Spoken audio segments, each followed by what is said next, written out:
Guys, welcome the stock analysis video of the अगले दिन के लिए। वैसे बाय द वे अभी रक्षाबंधन की छुट्टी कुछ क्लियर नहीं है मुझे भी कि 30 की होगी या 31 की।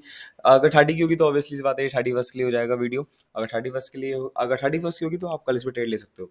सो आज जो हमने पहला स्टॉक सेलेक्ट कर रखा है वो वही है जिंदल स्टील, जो हमने कल भी कर रखा था। क्यों? कल इसमें बी क्लास बन रहा था, आज इसमें ए क्लास बाय बन रहा है। मोमेंटम बहुत अच्छा है इस स्टॉक का, आप लोग देख सकते हो। पीछे भी जाके मैं आपको दिखा दूं तो पीछे भी इस स्टॉक ने पहले शॉर्ट वाली कंडीशंस बनाई थी, एंड देन ये देखो कितनी बड़ी ट्रेड दी थी इसने इस टाइम पे। ये लगभग आपको दी थी 11:55 पे, अब 25 अगस्त के दिन, तो 5 मिनट के चार्ट है ये। तो आपको इसने बहुत अच्छा मोमेंटम शो किया था तब, एंड देन अचानक से ट्रेंड चेंज होता है, मार्केट अप ट्रेंड में आता है, एंड देन फिर ये ऐसे मोमेंटम शो कर रहा है। सो इसका जो मैंने एटीआर हाई है वो मार्क कर रखा है 677.05 पे, और जो एटीआर लो है वो मार्क कर रखा है 674.00 पे। तो मैं चाहूंगा कि ये ना ही ऊपर ना ही नीचे, सीधा नॉर्मल जिस प्राइस पे क्लोज हुआ है उसी प्राइस के आसपास ही ओपन हो जाए तो ही ज़्यादा बेहतर रहेगा।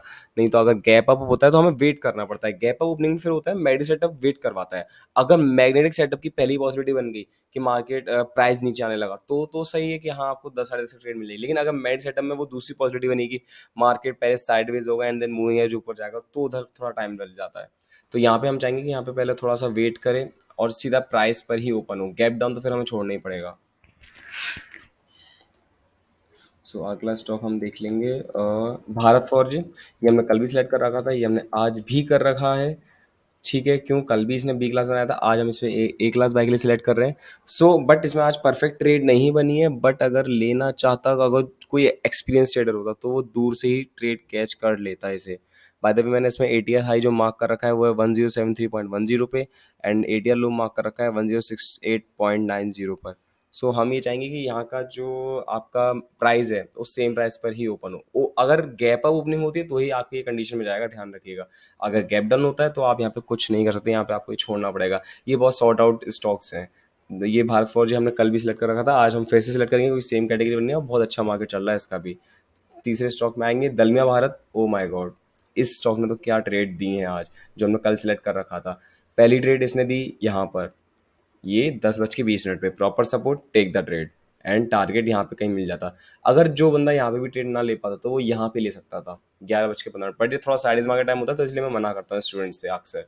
तो यहाँ पे अगर नहीं ले सकते तो यहाँ पे अगर ट्रेड लेते तो आपकी ट्रेड टारगेट पे आती, बट वही है कि इक्विटी आपको थोड़ा वेट करना पड़ेगा टारगेट का। ठीक है, एंड देन फिर आपको यही चीज़ अगली ट्रेड मिलती है, ये 1:25 की। ये ट्रेड मैं सामने ही देख रहा था, ये 1:25 पे ट्रेड बनती है और इस पे भी थोड़ा टारगेट वेट करना पड़ता है, लेकिन इसमें भी टारगेट आपको लगभग 1 डेढ़ 2 घंटे में मिल जाता। तो इसमें लगभग अगर देखा जाए तो दिन में 3 ट्रेड बनी जो हमने कल सिलेक्ट किया था। ठीक है, एंड इसमें एटीआर हाई जो मैंने मार्क कर रखा है वो मार्क कर रखा है 2059 का, और एटीआर लो मार्क कर रखा है 2051 का।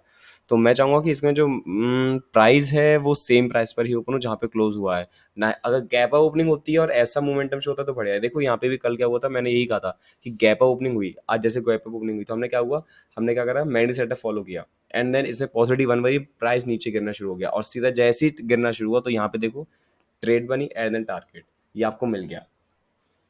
एंड देन इसमें जो एटीआर लो मैंने बता दिया 2051 का है। अगर गैप अप ओपनिंग होती है फिर से मैं चाहूंगा कि ऐसा जैसे आज ही गैप अप ओपनिंग हुई है वैसा ही चले तो बेटर रहेगा। सेम प्राइस पे तो मुश्किल है ये चांस ओपन हो जाए। तो ये हमारा अगला स्टॉक, ये तीसरा स्टॉक ये रहेगा। फिर हम हिंदुस्तान यूनिलीवर की बात करें, ये नया स्टॉक, कल स्टॉक ये वाला सेलेक्ट नहीं किया था। इस पे जो एटीआर हाई है हमारा वो है 2528.50 का, और एटीआर जो लो है वो है 2521.55 का। इसमें बहुत अच्छी ट्रेड बनी है आज, बहुत ज़्यादा अच्छी। अब देखो एक पहली ट्रेड बनी सुबह मॉर्निंग मार्केट में 9:45 पे, रेड कैंडल नीचे सपोर्ट लिया, ट्रेड दी, एंड देन कहाँ तक, कम से कम 1:2 नहीं 1:3 या 1:4 तक इसने गेनिंग कराई है। और एक ट्रेड बनती है हमारी यहाँ पे 11:10 पे, थोड़ा सा साइडेज मार्केट टाइम आ गया तो मैं कहूँगा इसमें बचो। तो इसमें लगभग आपका, इसमें बहुत ज़्यादा गेनिंग हुई है। अगर कोई इसमें होल्ड करता तो मेरे हिसाब से अच्छा, बहुत ज़्यादा अच्छा निकलता है, क्योंकि आप देख सकते हो यहाँ से अगर ट्रेड लेते हो, अगर कोई यहाँ तक भी होल्ड कर लेता तो कितनी गेनिंग कर जाता वो। लेकिन हाँ ये है कि स्टॉक्स में क्या होता है ना, आपको बड़ी कैपिटल चाहिए होती है। अगर आपको एक अच्छा, मतलब एक नॉर्मल, अगर जैसे 10 लाख से ट्रेड कर रहे हो, मैं ये नहीं कह रहा कि सबको 10 लाख चाहिए, मैं एक एग्जांपल दे रहा हूँ। जैसे कि आप 10 लाख से ट्रेड कर रहे हो, आपने 10 लाख से ट्रेड ली, आपने 2% का रिस्क लिया, तो आपने कितना लगभग अपने आप बना लोगे आराम से 10,000 20,000 30,000 बना लिया डेली, मतलब नॉर्मल एवरेज इनकम 10 लाख से। तो यहाँ स्टॉक्स में ये होता है, बहुत मिनिमाइज रिस्क होता है। ऑप्शन में इसलिए मना करता हूँ, ऑप्शन देखो डेली करने वाली चीज़ है नहीं, ये मैं बार बार बोलता हूँ क्लासेस में भी और यहाँ पे बता रहा हूँ कि ऑप्शन डेली करने वाली चीज़ बिल्कुल नहीं है। प्रेफर करो कि स्टॉक्स में ज़्यादा ट्रेड करो, स्टॉक्स ही बेटर है इंडियन मार्केट में, ध्यान रखिएगा। अगर आप स्टॉक्स नहीं ऑप्शन में ज़्यादा भाग रहे हैं तो ध्यान रखिएगा आप लोग प्रॉफिटेबल होने के चांस बहुत कम हो जाएंगे, क्योंकि लोग ऑप्शंस में ज़्यादा भागते हैं, तो ये गलती मत करिएगा, मैं बता रहा हूँ। तो इसमें भी आज हमें 2 ट्रेड मिली, ये मस्त बेटर चॉइस है आपके लिए। एंड ये एक लाख शॉट बना रहा है, एटीआर हाई मैंने बता दिया है 2528.50, एटीआर लो मार्क कर रखा है 2521.55। इसमें अगर सेम प्राइस ओपनिंग नहीं, अगर इसमें थोड़ी भी गैप अप ओपनिंग होती है तो मैं चाहूंगा कि ये जो मूविंग एवरेज का प्राइस है ना, मूविंग एवरेज का प्राइस चला है 2533.75, तो इसके नीचे ओपनिंग हो, गैप अप ज्यादा ना हो जाए कि मूविंग एवरेज के ऊपर ना चली जाए, बस बीच में ही हो, मूविंग एवरेज के नीचे ही रह जाए बस।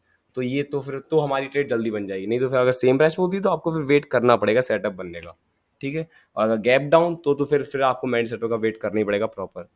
और अगर अगला स्टॉक देखेंगे आरती इंडिया, निफ्टी 200 का स्टॉक से ये निफ्टी 200 के मैंने सेलेक्ट कर रखे हैं। निफ्टी मैं आपको बता दूं ये कुछ इसमें मैक्सिमम स्टॉक्स निफ्टी 200 के हैं, क्यों? क्योंकि निफ्टी 50 में आज जितने मैंने स्टॉक्स वॉच करे हैं मोस्टली बी क्लास बाय ज़्यादा बना रहे हैं, पर मैं प्रेफर हमेशा करता हूँ कि मेरे को ए क्लास कैटेगरी ज़्यादा मिले, ना कि बी क्लास। बी क्लास में थोड़ा रिस्क रहता है हर चीज़ का। सो ये आरती इंडिया लिमिटेड है, स्टॉक बहुत अच्छा है। पीछे देखोगे तो ये इसका साइडेज मार्केट था, बट मैंने आज के अकॉर्डिंग सेलेक्ट किया है। अगर ये देखोगे तो यहाँ पे देखो एक लाख बाय में ट्रेड बनी, तो ये आपका प्रॉफिट यहाँ पे हो जाता। मैं पीछे और दिखा दूँ तो ये देखो एक लाख शॉर्ट कितनी सही ट्रेड बनी है। तो हाँ, स्टॉक ऑल ओवर देखा जाए तो सही है। बाकी अपनी कैटेगरी पे मिल रहा है तो फिर ऑब्वियसली बात हम सेलेक्ट करेंगे, और एक क्लास है फिर तो सिलेक्ट करना बनता ही है। बाकी इस पे मैंने एटीआर जो हाई मार्क कर रखा है वो है 485 का, एटीआर लो है 482.50 का।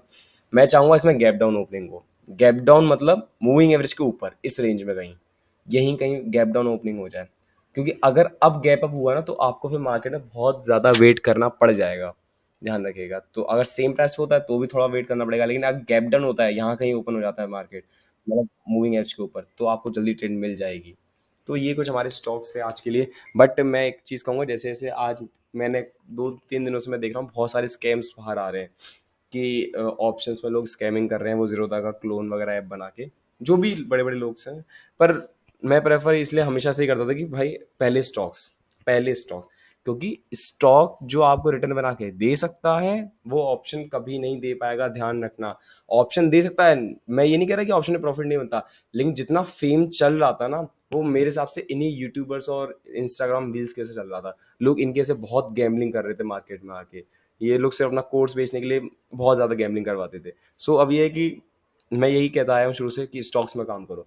जब स्टॉक्स में भाई कैपिटल बड़ी करने पे फोकस करो, जब बड़ी बड़ी कैपिटल होगी, सोचो 1 करोड़ की कैपिटल पे अगर आप 2% भी बनाओगे ना तो भी 2 लाख हो गया, वो कितना सही हो गया। तो ये इस पे फोकस रखो। हाँ, ऑप्शन करना चाहिए जब आपको एक अच्छा मूव दिखे कि हाँ आपकी स्ट्रेटेजी सही काम कर रही है एंड आपको लगे कि हाँ मूव आने वाला है, तो ऑप्शन करना चाहिए। लेकिन ऐसे ऑप्शन मत करो, क्योंकि देखो आपको पता, आप धीरे धीरे आपको पता पड़ रहा होगा कि ऑप्शन सिर्फ गैम्बलिंग ही होती है अगर आप डेली कर रहे हो तो। और ऑप्शन का मेन वो था, मोटिव क्या था मार्केट में आने का, ये सोचो। मेन मोटिव था कि इन्वेस्टर का जो पैसा डूब रहा है उसे बचाया जा सके, ना कि ये कि आप रोज सुबह 9:15 पे उठ के कॉल पुट कर सको। ध्यान रखिए, पैसा बनता है, नो डाउट पैसा बनता है, लेकिन बहुत बड़ा बनता है, लेकिन बहुत बड़ा डूबता भी है। जीरोधा में आजकल रिस्क डिस्क्लोजर भी आ रहा है कि 10 में से 9 ऑप्शन ट्रेडर फेल होते हैं, तो इस चीज को दिमाग में रखें थोड़ा सा। एंड देन स्टॉक्स में पहले प्रेफर कर, पहले स्टॉक्स को डेली करो, और ऑप्शन ट्रेड मंथ में 5 6 10 से ऑप्शन ट्रेड मत लो, ठीक है। चलो मिलते हैं ऐसी अगली स्टॉक एनालिसिस वीडियो में। Good bye, bye bye, take care.